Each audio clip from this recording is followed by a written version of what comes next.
Hello दोस्तों, मैं आशीष कुमार अपने YouTube channel Bihar GK tricks में आपका स्वागत करता हूं। आज हम लोग जीव विज्ञान के अंतर्गत पादप जनन के बारे में इस वीडियो में पढ़ेंगे। तो यदि आप लोगों ने अब तक हमारा channel Bihar GK tricks subscribe नहीं किया है तो इसे सब्सक्राइब कर लें, साथ ही बेल आइकन को जरूर दबाएं। तो आइए वीडियो को स्टार्ट करते हैं। तो सबसे पहले हम लोग इसके नोट्स को पढ़ेंगे। तो आइए इसके नोट्स को पढ़ते हैं। पादप जनन वह प्रक्रिया है जिसके माध्यम से पौधे अपने जैसे नए संतति उत्पन्न करते हैं। आइए फिर से समझते हैं कि पादप जनन कैसी प्रक्रिया है। तो पादप जनन वह प्रक्रिया है जिसके माध्यम से पौधे अपने जैसे नए संतति उत्पन्न करते हैं। यह मुख्यतः दो प्रकार से होता है। कौन कौन? तो लैंगिक जनन और दूसरा अलैंगिक जनन। पादप जनन कितने प्रकार का होता? तो दो प्रकार का, लैंगिक जनन और अलैंगिक जनन। जीवन चक्र की दृष्टि से पौधे का सबसे महत्वपूर्ण भाग पुष्प है। यह प्रश्न काफ़ी इम्पोर्टेंट हो सकता है कि जीवन चक्र की दृष्टि से पौधे का सबसे महत्वपूर्ण भाग कौन है? तो पुष्प। यह पौधे के प्रजनन में सहायता करता है। पौधे के प्रजनन में सहायक कौन करता है? तो इसका उत्तर है पुष्प। एक पुष्प में पुंकेसर अर्थात स्टामेन्स और स्त्री केसर अर्थात कार्पेल्स मिलकर प्रजनन अंगों का निर्माण करते हैं। यहाँ से भी प्रश्न बनता है कि एक पुष्प में प्रजनन अंगों का निर्माण किनके किनके मिलने से होता है? तो इसका उत्तर होगा पुंकेसर और स्त्री केसर के मिलने से।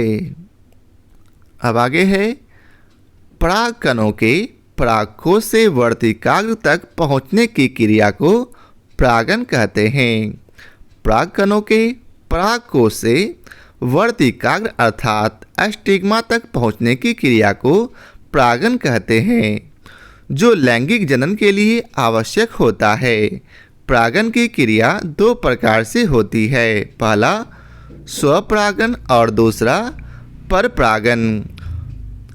अब आगे है उभयलिंगी पुष्प में पुमंग तथा जायांग के अलग अलग समय पर परिपक्व होने की घटना को पृथक पक्वता या भिन्नकाल पक्वता कहलाती है। फिर से उभयलिंगी पुष्प में पुमंग तथा जायांग के अलग अलग समय पर परिपक्व होने की घटना पृथक पक्वता या भिन्नकाल पक्वता कहलाती है, जो कि दो प्रकार की होती है। कौन कौन?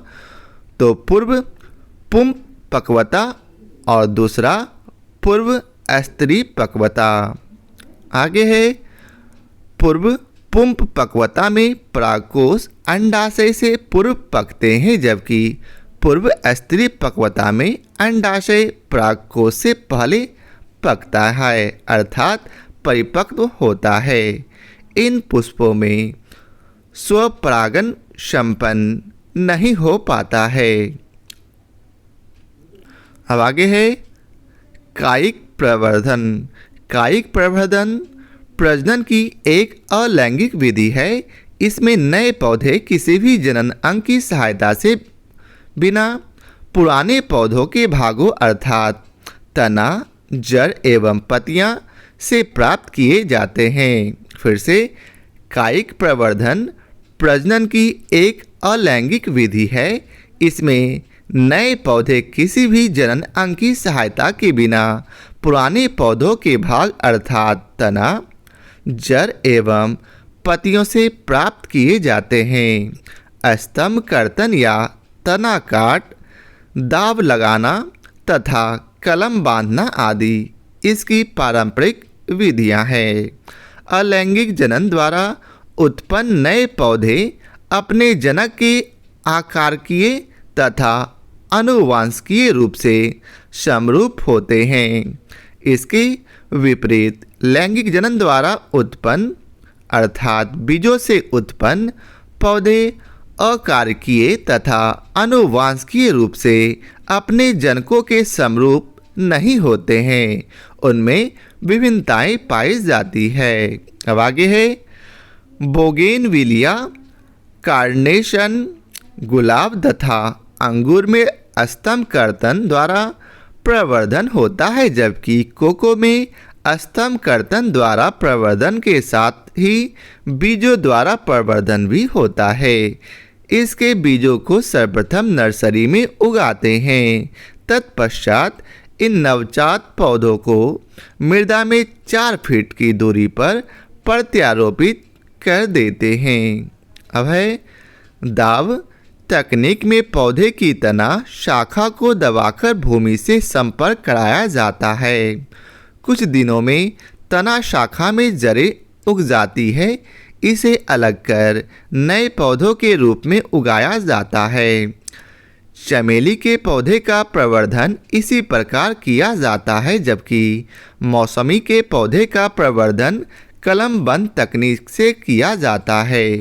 गन्ने का तना ठोस एवं संधिबद्ध होता है, जिसमें पर्व तथा पर्व संधियाँ पाई जाती है। इसमें आमतौर पर स्तंभ कर्तन या तना काट विधि द्वारा कायिक प्रवर्धन होता है। अब आइए चलते हैं इसके प्रश्नकोश को देखते हैं। तो पहला प्रश्न है, पौधे में अर्धसूत्री विभाजन के अध्ययन के लिए सबसे उपयुक्त भाग होता है। तो इसका उत्तर है पराग कोश। पौधों में अर्धसूत्री विभाजन के अध्ययन के लिए उपयुक्त विकल्पों में सबसे उपयुक्त भाग परागकोश होता है। इसमें अर्धसूत्री विभाजन के बाद परागकणों का निर्माण होता है, जो वास्तव में अपरिपक्व नर युग्मकोद्भिद है। प्रजनन के लिए पौधे पर पुष्प उत्पन्न होते हैं। पुंकेश्वर नर जननांग तथा अंडप मादा जननांग के रूप में होते हैं। पुंकेश्वर में पुतंतु व परागकोश होता है तथा अंडप में अंडाशय, वर्तिका एवं वर्तिकाग्र होते हैं। अब अगला प्रश्न है, निम्नलिखित में से कौन सा या से कथन पौधे को कायिक प्रवर्धन के संबंध में सही है। तो आइए पढ़ते हैं बारी बारी से। पहला है, कायिक प्रवर्धन कॉलोनीय जनसंख्या को उत्पन्न करता है। दूसरा, कायिक प्रवर्धन विषाणुओं का निष्प्रभावन करने में सहायक है। और तीसरा, कायिक प्रवर्धन वर्ष के अधिकतर भाग में चल सकता है। नीचे दिए गए कोड का प्रयोग कर सही उत्तर चुनें। तो इसका सही उत्तर है सी, अर्थात केवल 1 और 3 सही है।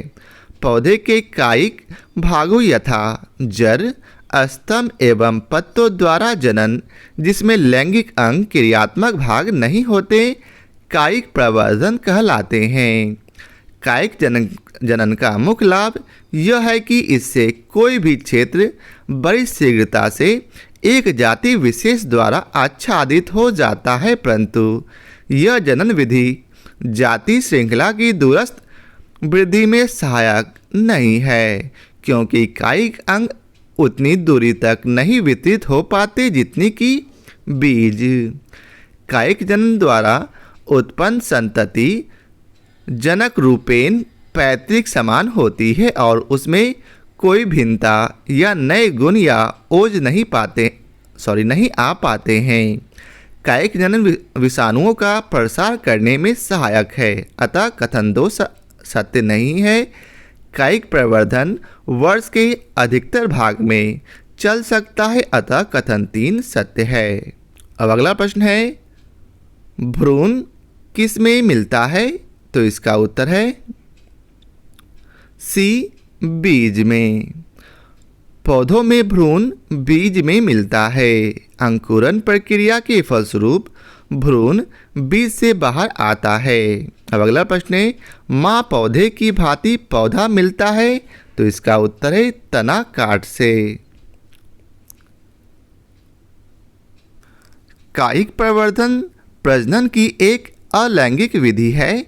इसमें नए पौधे किसी भी जनन अंग की सहायता के बिना पुराने पौधों के भागों से प्राप्त किए जाते हैं तथा काट, दाब लगाना तथा कलम बांधना आदि इसकी पारंपरिक विधियां हैं। अलैंगिक जनन द्वारा उत्पन्न नए पौधे अपने जनक के अकारकीय तथा आनुवांशिकीय रूप से समरूप होते हैं। इसके विपरीत लैंगिक जनन द्वारा उत्पन्न पौधे अर्थात बीजों द्वारा उत्पन्न पौधे अकारकीय तथा आनुवांशिकीय रूप से अपने जनकों के समरूप नहीं होते हैं, उनमें विभिन्नताएं पाई जाती है।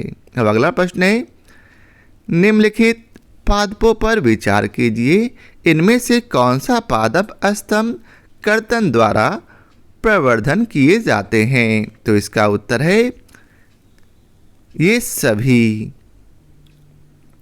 अब आइए चलते हैं इसके विस्तार को पढ़ते हैं। बोगेनविलिया, कार्नेशन, गुलाब तथा अंगूर में स्तंभ कर्तन द्वारा प्रवर्धन होता है, जबकि कोको में स्तंभ कर्तन द्वारा प्रवर्धन साथ ही बीजों द्वारा प्रवर्धन भी होता है। इसके बीजों को सर्वप्रथम नर्सरी में उगाते हैं, तत्पश्चात इन नवजात पौधों को मृदा में 4 फीट की दूरी पर प्रत्यारोपित कर देते हैं। अब अगला प्रश्न है, निम्नलिखित कथनों पर विचार कीजिए। तो पहला है, मौसमी के पौधे का प्रवर्धन कलमबंद तकनीक द्वारा होता है। दूसरा, चमेली के पौधे का प्रवर्धन दाब तकनीक द्वारा होता है। उपयुक्त कथनों में से कौन सा सही है? तो दोनों सही हैं, अर्थात 1 और 2 दोनों सही हैं। दाब तकनीक में पौधे की तना शाखा को दबाकर भूमि से संपर्क कराया जाता है। कुछ दिनों में तना शाखा में जड़ें उग जाती है। इसे अलग कर नए पौधे के रूप में उगा लिया जाता है। चमेली के पौधे का प्रवर्धन इसी प्रकार किया जाता है, जबकि मौसमी के पौधे का प्रवर्धन कलम बांध तकनीक से किया जाता है। इस प्रकार प्रश्नगत दोनों कथन सही हैं।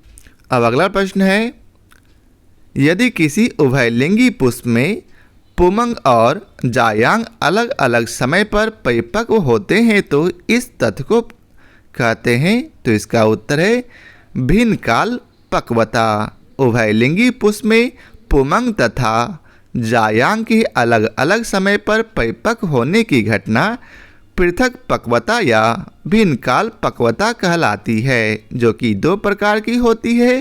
पहला पूर्व पुंप पक्वता तथा दूसरा पूर्व स्त्री पक्वता। पूर्व पुंप पक्वता के परागकोश अंडाशय से पूर्व पकते हैं, जबकि पूर्व स्त्री पक्वता में अंडाशय परागकोश से पहले पकता है, अर्थात परिपक्व होता है। अब अगला प्रश्न है, एक ही पौधे के एक पुष्प के परागकोश से परागकण का उसी पौधे के दूसरे पुष्प की वर्तिकाग्र में स्थानांतरण कहलाता है।